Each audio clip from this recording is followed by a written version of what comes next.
Take a look at what I picked up for just 45 bucks. This isn't some outdated junk. It's an HP 800G1 SFF, an old office PC, sure, but still very usable. And the interesting part? It's a small form factor system. Everything's packed into this tiny case, custom power supply, optical drive, all of it. It's compact, but there's definitely potential here. Because right now, this thing is far from a gaming PC. But with a few upgrades, that could change pretty quickly. So first, let's open it up and see what we're actually working with. Everything is packed really tight in here, but trust me, we'll figure it out. Right now, the setup is pretty basic. Just 8 gigabytes of RAM, not great, but I'll leave it for now. We've got SATA and luckily, SSD upgrades are supported. The PSU? Of course, it's proprietary. Typical office PC stuff. Not very powerful either, which means whatever we add here has to be efficient. But before we spend any money, let's see if it even works. Alright, it boots. As for the Intel Core, i3-4160, nothing special, 2 cores, 4 threads, locked at 3.6 GHz. Scores around 1,000 points, pretty low. It's just a basic office chip, fine for everyday tasks, but definitely not for gaming. And the iGPU? Yeah, it's weak. So instead of jumping straight into modern games, let's start simple. Minecraft. And with single channel RAM, it's rough. The CPU is bottlenecked, the memory is maxed out, everything feels strained. So I added another 8 gigabyte stick. Now we're at 16 gigabyte dual channel. Much better. RAM is still heavily used and it's not perfectly smooth, but FPS nearly doubled. That's progress. But then I tried something more demanding, CS2. And yeah, even with 16 gigabytes, it doesn't help much. FPS sits around 20, even at 720p. So no, this isn't perfect. But progress is still progress. Now we've got a foundation. Now it's time to turn this weak little office PC into something completely different. Now, before I jump into the upgrade, I actually had to make a decision because on this platform there are 2 obvious choices. The first one is the Intel Core i7-4770, a classic, 4 cores, 8 threads, basically the proper upgrade for a system like this. But then there's the second option, the Intel Xeon E3-1241V3. And here's where things get interesting, because on paper, these 2 CPU are almost identical. Same core count, same thread count, very similar clock speeds. In fact, performance difference between them is basically negligible. We're talking around 1% difference at most in benchmarks. So in real-world gaming, you're not going to feel it. But the price? That's where everything changes. Because Xeons like this are usually way cheaper on the used market, since they came out of old servers and workstations. So instead of paying extra for an i7 badge, you're basically getting i7 level performance for a fraction of the cost. And yeah, at that point, the choice becomes pretty obvious. So I went with the Xeon. Now, when it comes to upgrading the GPU, this is where things get a little tricky. Because if you're planning to buy one of these old office PC and upgrade it, honestly, you should just go for a bigger case. More space, standard power supply, you can throw in almost any GPU you want without thinking twice. That's the easy way. But that's too easy.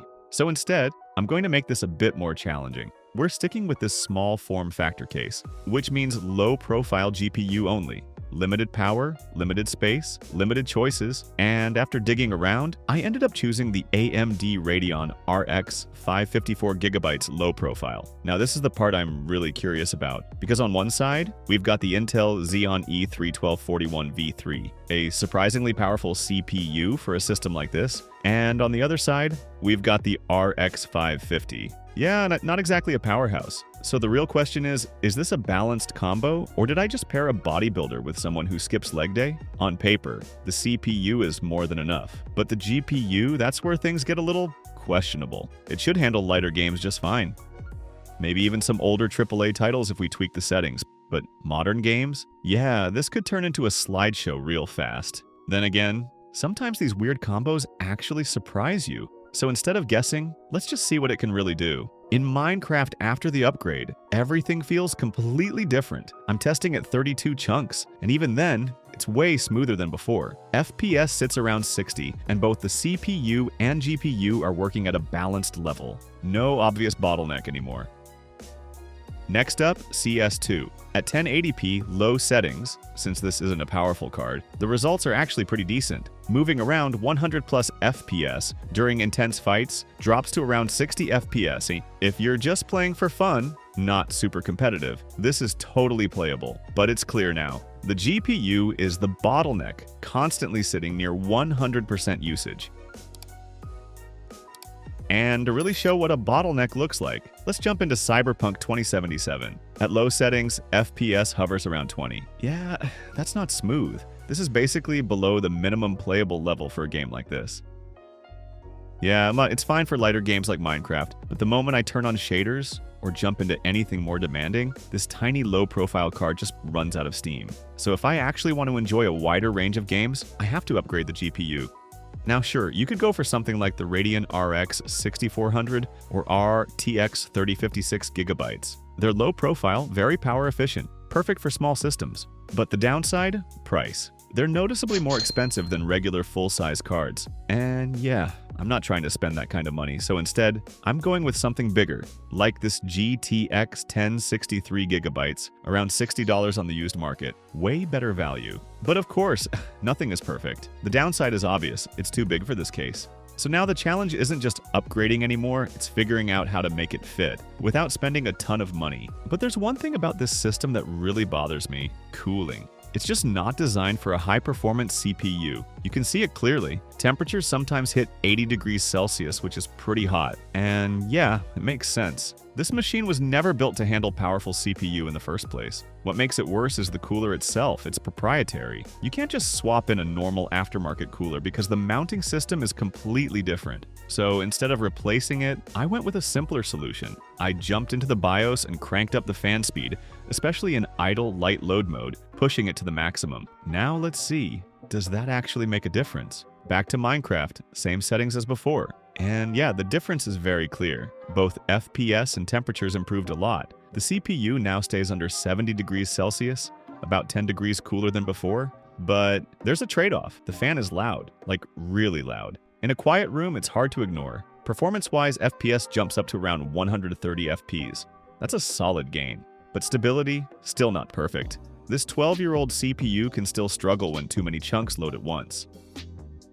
Next, CS2. Here, both CPU and GPU are working more evenly. FPS stays above 100, even during intense fights. And this time, stability is great. No major drops, completely playable. Finally, Cyberpunk 2077. And surprisingly, it still holds up well. FPS sits around 50 to 60, and after testing for a while, I can say this combo is totally capable of 1080p gaming. If your goal is just 1080p gaming, honestly, you can stop right there. But what if you're aiming higher, 2K, or even 4K? Can this machine actually handle it? So I decided to push things further by upgrading to something much more powerful. And yeah, I'm talking about the RTX 3060 12GB. Fitting it in? Surprisingly not too hard, since I already removed most of the obstructions earlier, but it's huge. So yeah, I had to measure, cut, and modify the case again.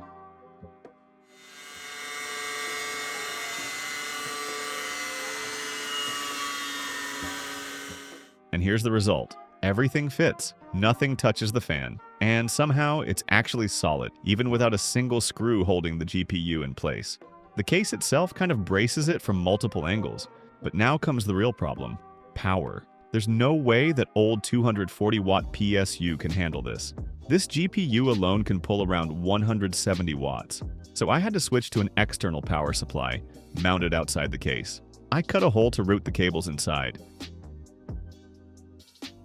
then secured the PSU by mounting it directly onto the side panel with screws.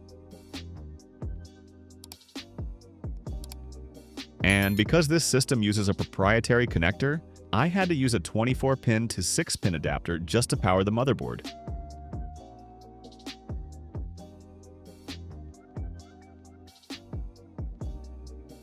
After putting everything back together, I have to admit it actually looks pretty clean. Kind of aggressive, kind of ridiculous, but definitely cool. This is no longer just a basic office PC anymore. It's something completely different. This time, I'm skipping 1080p entirely and jumping straight to 2K, starting with Cyberpunk 2077, just to really push this system. At 2K, it delivers around 70 to 80 FPS. The CPU is working almost at full load, but surprisingly, the performance stays stable, no major drops. Then I pushed it even further, 4K, and Wow, this machine is still holding up. Not just running, but running well. FPS hovers around 60. That's honestly impressive for a system this old. The only issue? The GPU is running hot. Really hot. Yeah, I'll probably need to repaste it after this, but overall, I've taken a 13-year-old PC and pushed it to a completely different level. Now I can play pretty much any game I want, even at 4K. If you want to see me try something even crazier, drop your ideas in the comments.